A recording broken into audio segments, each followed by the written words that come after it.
Good evening to everyone, and thank you so much.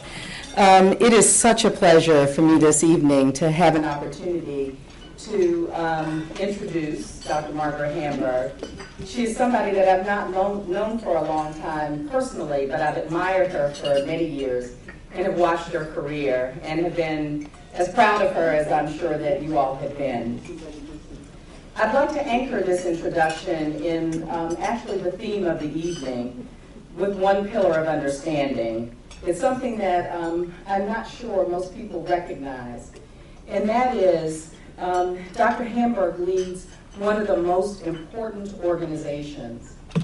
And I do believe that you understand that part. What you may not know is that this is really an underappreciated asset in terms of foreign policy.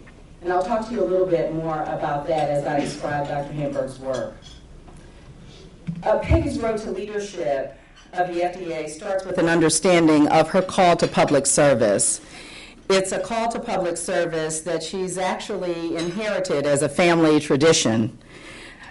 It was a call that was answered profoundly by her parents, Drs. Beatrice and David Hamburg, and I just had a wonderful opportunity to hear how Dr. Hamburg's career evolved and how he met the call for public service.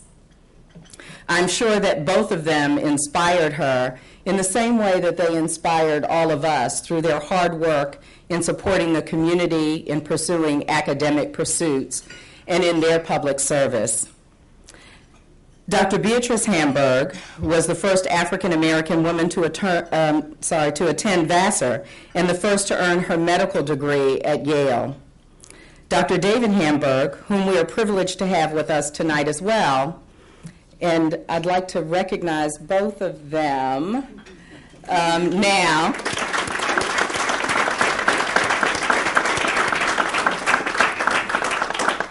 I had such an exciting time with Dr. David Hamburg sitting next to me listening to all the stories. It was a little challenging for me to stop that and to get up, but I couldn't miss the opportunity to share the wonderful background about Dr. Peggy Hamburg. I have to say that it was clear from my conversation how proud they must be of her. And the more that I've gotten to know and recognize her work, I can certainly share that with them. I'm sure that all of you have followed her career, so I'm not going to go into all of the details of her many, many accomplishments, but I would like to put some of her achievements into context. When tuberculosis threatened to make a comeback in New York City, Peggy's leadership cut the rate of TB in New York by nearly half. She stopped dead in its tracks the danger of a new, more virulent, more drug-resistant strain of TB. And I'm sure that the many lives that she saved through that effort here in New York appreciate her work and her will. Throughout her career, Peggy has rushed into the lead wherever the need has been greatest.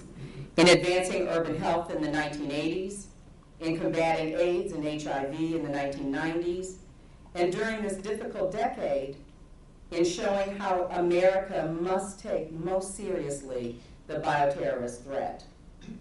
This year, Peggy has taken on her greatest challenge of all, to lead an agency that is both the first line of defense for Americans and increasingly for the world. It speaks volumes that many nations consider the FDA to be the gold standard. Well, let's make that the platinum standard in food and in drug safety, and that dozens of nations simply adopt and accept not just the guidances of the FDA, but their decisions as well. The aura of FDA approval can't be underestimated. FDA-certified quality and safety gives the world faith in the integrity of foods that we export and medicines that we invent. And still, Peggy is restless, so she's expanding new programs to tackle tobacco, strengthen food safety, prevent foodborne illnesses, and to defend the food distribution system from those who may want to do harm to us. All of this on a budget that's far less than 1 cent of every federal tax dollar. Many could take lessons from her fine use of the tax dollar. There's no question that Peggy has a huge challenge ahead of her, but she succeeded in everything else that she's done, and she will succeed here as well. She's the right person with the right knowledge and the right experience in the right place at the right time. She's shown through her dedication to global health, her stance on protecting the world from terrorism, and her mission to keep the FDA the premier regulatory agency in the world, why she is most worthy of this distinguished award. It's my pleasure now to ask Peggy to join me here and to ask her father, Dr. David Hamburg, to present her with the Medal of the Foreign Policy Association. Ladies and gentlemen, the Doctors Hamburg.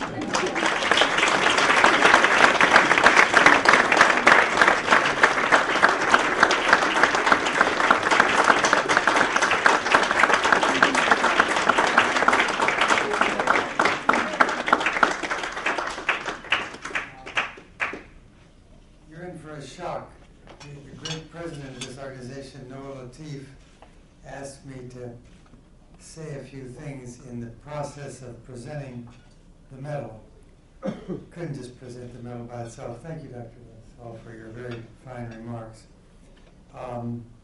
There is a familiar joke about lavish introductions. The speaker responds by something like, well, my mother and father would believe that. Now, this is a case where clearly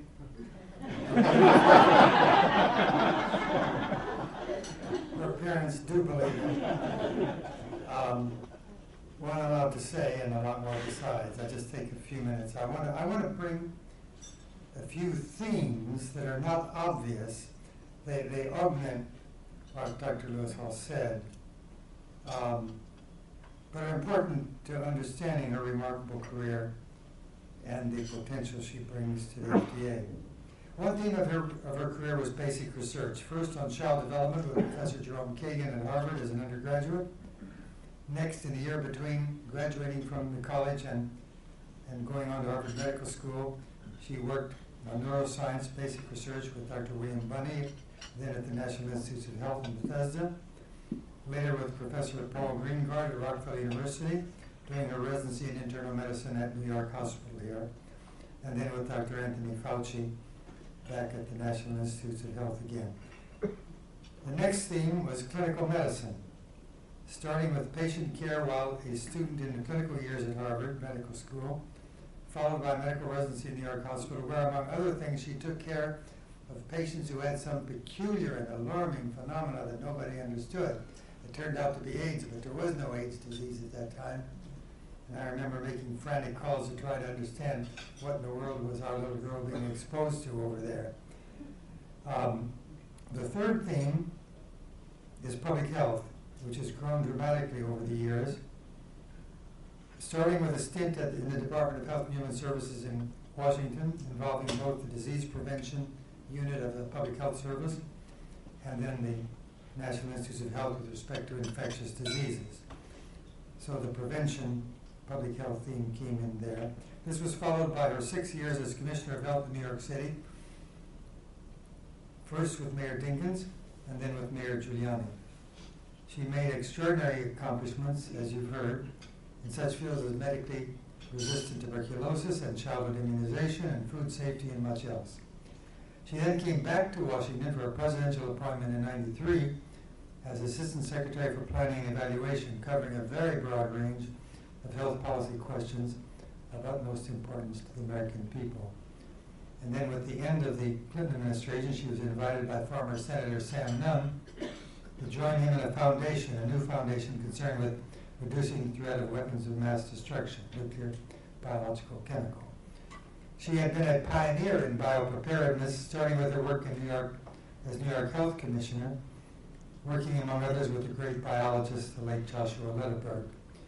In recent years, she was Vice President for Biological Affairs of the Nuclear Threat Initiative and one of the authentic world pioneers in biopreparedness, both for naturally occurring infections and for man-made ones. So, the theme of public health is strong and growing throughout her career, manifested in various ways. The final theme running through her career is that of international cooperation for health, which makes it singularly appropriate for us to be meeting here tonight. It began with her doing research on chimpanzees in the natural habitat in Africa at the age of 15. Then, most of the year at the World Health Organization in the middle of her collegiate years to get a worldwide perspective of what was needed and what could be done for public health.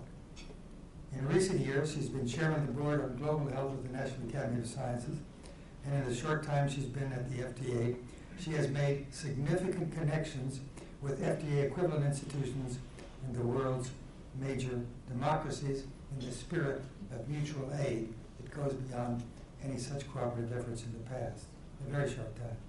So she brings to her present position an extraordinarily broad interdisciplinary and international background in basic research, clinical medicine, public health, and international relations.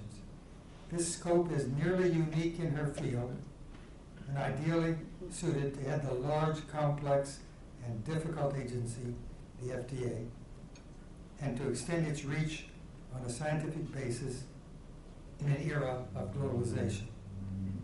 Thus, she is superbly qualified for the wonderful honor bestowed upon her by the Foreign Policy Association, which is, by the way, one of the world's truly great international organizations. I've had the privilege of being associated with it for some years, and this is an organization that serves a highly significant function in the education of the American people about the world in which we live.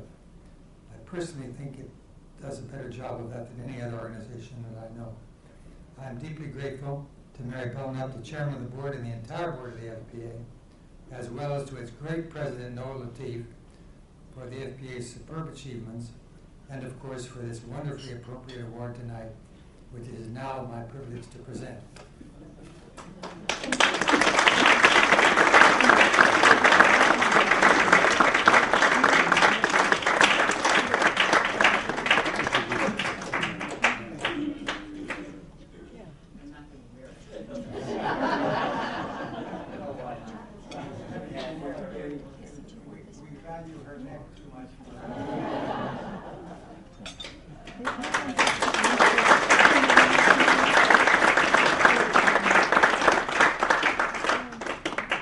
Well, thank you very much. I must say, two extraordinary introductions, more than any one person could possibly wish for, but the kind words are, of course, very welcome indeed.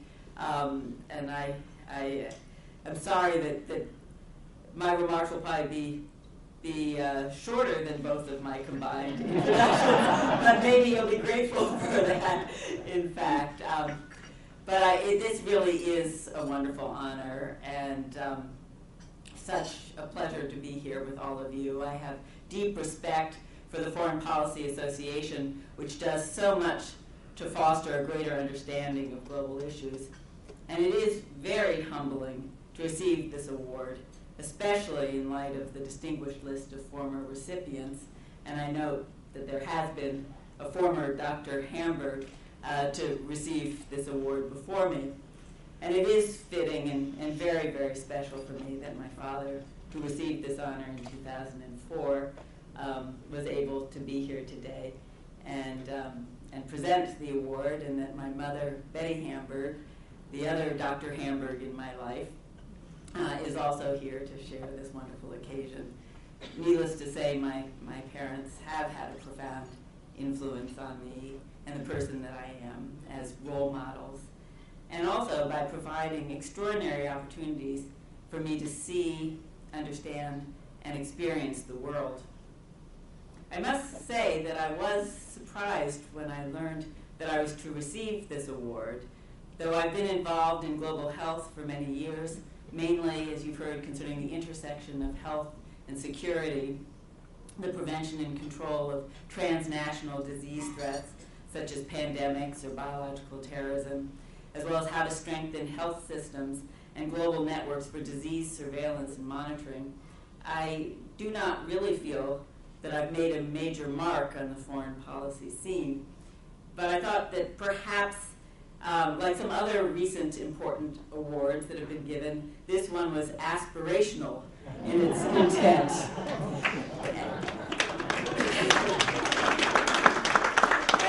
And And so as I take on my new role as Commissioner of the Food and Drugs Administration, I certainly do have a very international vision because, as you all well know, we live in a global world. Today, products regulated by the FDA or component parts of those products come from every corner of the world. We can no longer believe that we can address our responsibilities for protecting the health of the American public by focusing mainly on domestic concerns and dealing with imports through limited border inspections of what comes in. The task is too complex and too enormous. Consider that FDA is now responsible for regulating products from some 200 countries around the world, coming from some 825,000 producers and importers at a minimum, through over 300 U.S. ports of entry. Over 70% of the seafood that we eat in this country and some 30% of the fruits and vegetables come from outside the United States. 75% of the aspirin sold and used in this country comes from China. And 80% of the active pharmaceutical ingredients contained in drugs manufactured in the U.S. are actually produced and imported in from other countries. So you can see the challenge is daunting. When President Obama announced my nomination to be FDA Commissioner, he said that while America is a nation built on the strength of individual initiative, there are certain things that we can't do on our own. There are certain arenas in which government has a special responsibility and role to play. But to be truly effective in today's interconnected, interdependent world, we need to recognize that public health protection is, in fact, a shared responsibility of all governments. That's why I believe that the FDA must engage bilaterally and multilaterally to work with countries throughout the world, to share scientific and technical expertise, to harmonize international standards for safe food, drugs, and medical products, and very importantly, to build capacity so that they can produce food and commodities that are safe, wholesome, and meet international safety standards, both for their own domestic consumption and for export to other countries. This is surely in America's vested interest, but it will have broader benefits for public health and economic development within those countries. Speaking more broadly, I'm quite convinced that we need more emphasis on health as a foreign policy concern, both as the focus of international efforts and as a tool of diplomacy. The United States has a vital interest in global health that is rooted in practical necessity and humanitarian traditions. The complex problem of direct and indirect threats to health security of U.S. populations and people around the globe is influenced by the state of health in developing countries, the risk of disease spread into this country, the reality of emerging new infectious disease processes like SARS, or as we are experiencing now, a pandemic flu, and the growing possibility that biological agents might be deliberately used to do harm. The serious economic consequences of global disease are increasingly well recognized, as well as the ability of disease to destabilize populations, undermine confidence in government, and trigger conflict and unrest. We should recognize that health, both the health status of individuals and populations, is a key building block to well-being, prosperity, and productivity in any society. International collaborative health programs can serve as a valuable pathway to new optimism and opportunity in communities impoverished of hope, as well as a bridge to new trust and partnership among communities or nations formerly at odds with each other. We can and should use health programs as a vehicle to improve the common good and to demonstrate, building on our country's enormous strengths in science and medicine, our goodwill and concern for others around the world. This is a critical time to use health as a tool in foreign policy. In this modern era, investments in health are no longer only a matter of protecting Americans' health from overseas threats or enhancing U.S. interests, economic and others.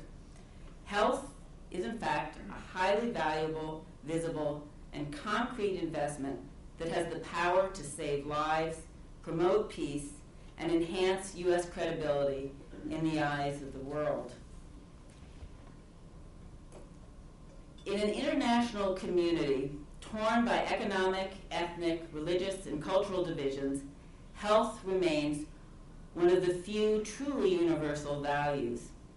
Yet, as a relative newcomer to the world of international relations, foreign policy, development, and international security, I've been surprised by how often health is left out of the conversation in important ways.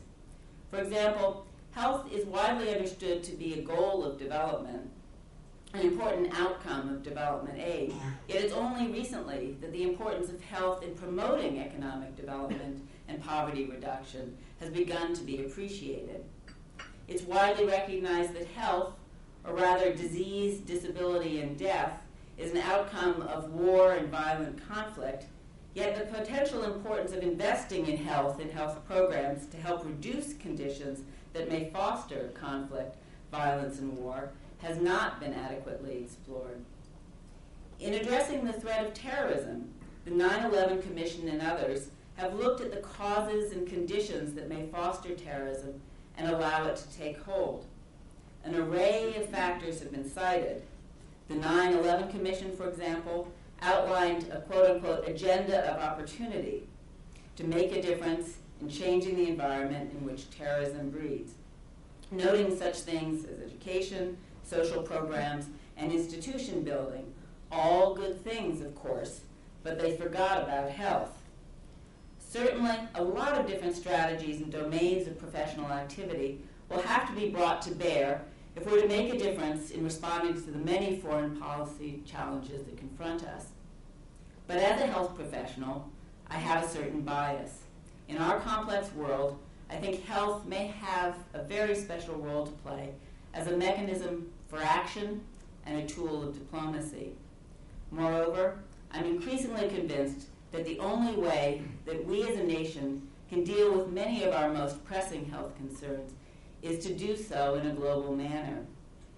Becoming the leader of the regulatory agency that has a responsibility for safeguarding Americans from contaminated food and unsafe drugs and medical products, this has reinforced my fundamental belief that public health protection is truly a global endeavor.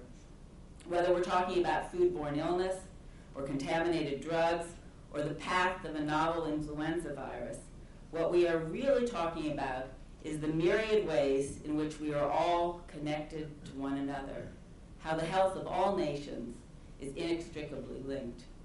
So I'm committed to leading an FDA that will take a global approach, working closely with other governments and with partners in foreign policy and international relations, commerce, and economic development to maximize benefits for all. As I embark on this path, it is especially meaningful to get this recognition and this vote of support. So I thank you so much for this award and for your attention this evening.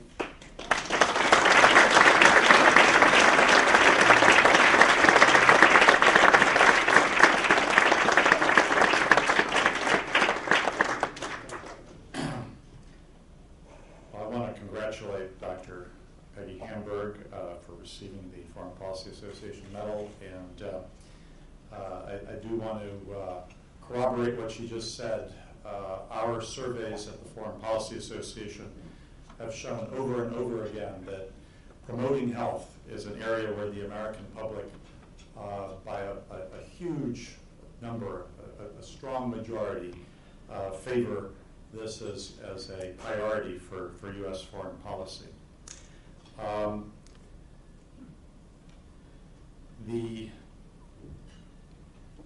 Dr.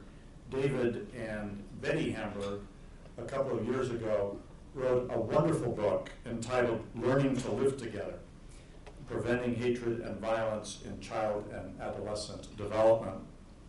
And they began the book with a poem that was written by their 8-year-old granddaughter, Rachel. And The poem is entitled Peace, and it demonstrates that the next generation of Hamburgs will be equally talented. And I asked Dr. Peggy Hamburg if I could share it with you, and she said, by all means. It reads, "Everyone works for peace, but never gets it. Because to acquire the gift of peace, you must find that peace within yourself and spread it to a friend who will spread it to a friend until there is a web of peace that covers the world. Then in every corner where there had been anger and hate, there will be love and peace."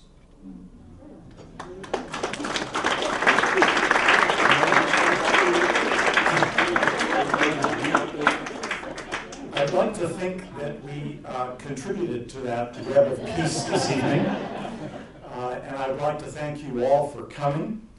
And I would be remiss if I did not thank our corporate sponsors, Pfizer, Novartis, and Forest Laboratories, for their support. I should add that Dr. Frida Lewis Hall, Chief Medical Officer of Pfizer, took a red eye to be with us this evening. We're most appreciative. Thank you all for coming. Good night.